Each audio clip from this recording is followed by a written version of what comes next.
My name is Dr. Lily Hamouziadou. I am a senior lecturer in security and international relations at Birmingham City University.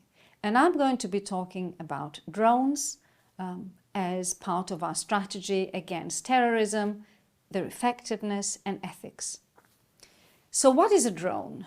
A drone, when you look at it, looks like a plane, a little plane, but in an interesting way, it doesn't have windows. It is windowless for a reason, and that is because there is no one inside. A drone is a type of plane that is controlled from a distance, is remotely controlled, there's nobody inside, and therefore whatever happens to it, nobody from our side gets hurt. So drones have been described as flying high-resolution video cameras armed with missiles. Now, some drones are used for surveillance, but others are used to kill. And this is where the missiles comes in, because some drones are armed. They're also known as killer drones. They've been called humanitarian weapons. Why is that? Well, because nobody dies except the enemy. In World War II, there were air raids and airstrikes, and there were what we call bomber wars.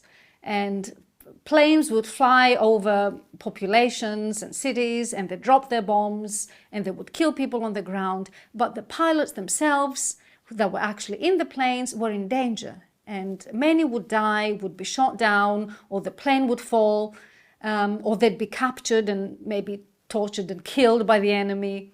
So the pilots themselves were at risk. Now, when you have a drone, because nobody is in the drone, nobody from outside dies. The only death that happens is on the ground, those that we target.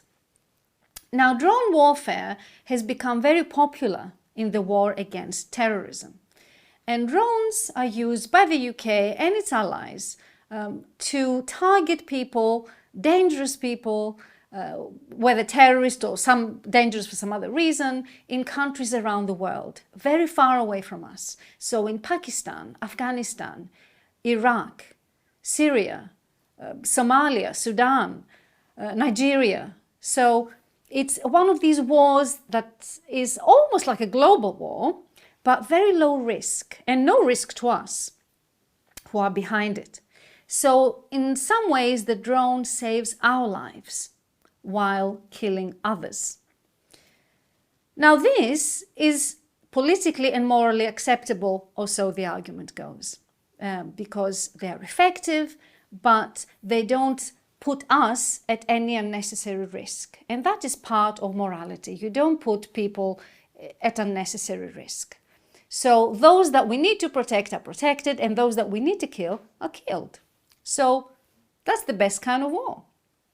And the idea is that these drones will only kill the specific person or the specific people that is targeted in what they call surgical or precision strikes. Or another name for it is targeted assassinations. So it's not the kind of bomb you dropped and it kills 20 people. Although we can if you were targeting all 20 people in a group. Most of the time, there's a small group of people or one person that is going to be assassinated for a good reason, we are told, because they're a threat.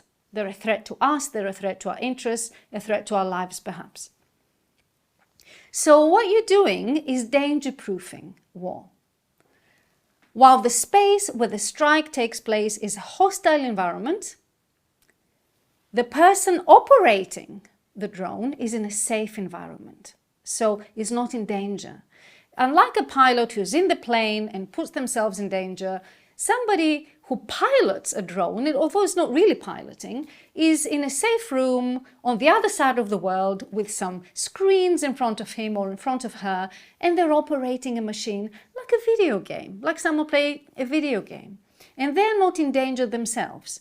So it's not actually a pilot, but what we call a telecherist, somebody operating a machine from far away. Now, a drone pilot doesn't even have to be part of the military. And in fact, a lot of the people who operate these drones are from the video game industry, they're familiar and capable with the technology, but they're not actually military or indeed pilots as such. A big advantage of the effectiveness of war is that, using drones, is that we project power, but without vulnerability. So the drone still has the power to go and kill, but we are not vulnerable. And that, especially if you take a conventional approach to war and to security, that is what it's all about, that we are not vulnerable, that we are strong as a state, as a military. The fact that killing happens from a distance or at a distance means, or may mean, that there is no moral aspect to it.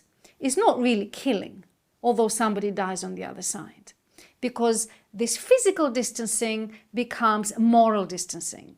So whoever does the killing doesn't feel that they're morally responsible, that they did a moral wrong in taking a life. It doesn't quite feel like you've taken a life, because all you see is a person that's like a target on a screen. It's not quite a real person to the one ordering the strike.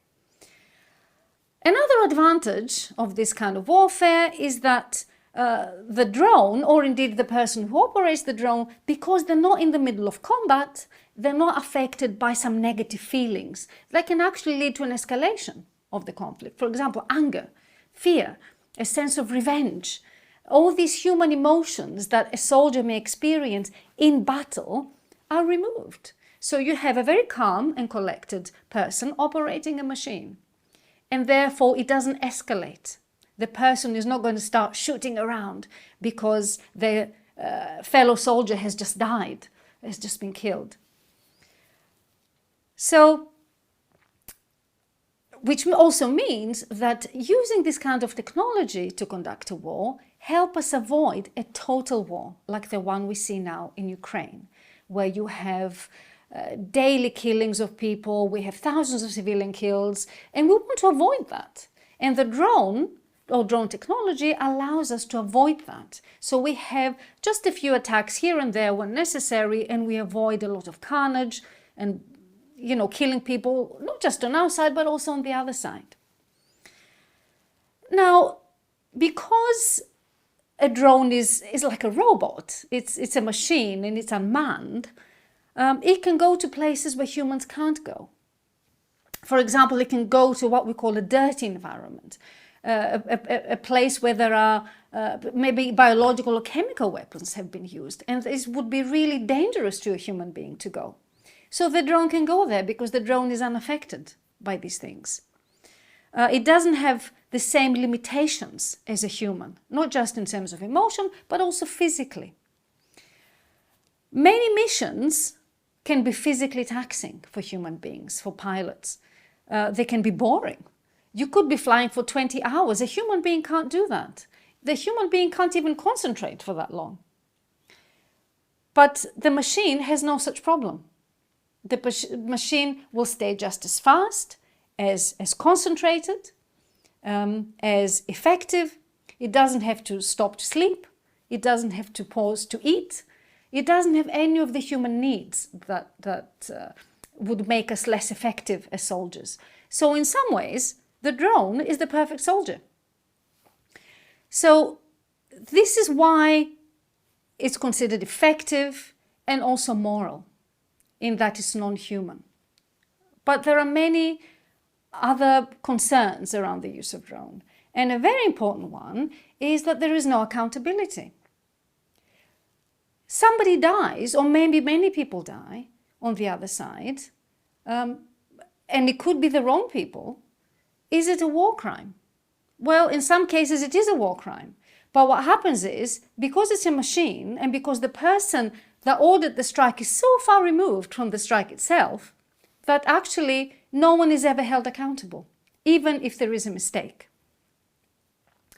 And when it comes to precision strikes, actually there are many cases that a strike has gone wrong, or they thought somebody was an ISIS person, for example, and it wasn't.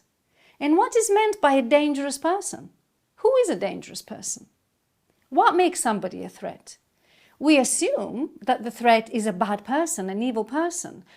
But because threats and security are about relationships, the person on the other side may indeed be a threat, but it could be a good person. It could be a good threat in some ways.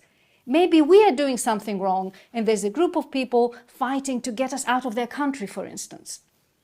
And as a result, we kill. And that is a big problem with killer drones, in that the aim is not to capture anyone, to question anyone, to imprison anyone, to put someone through justice, but actually just to kill. And because we're talking about human beings, the aim to kill is never a moral aim.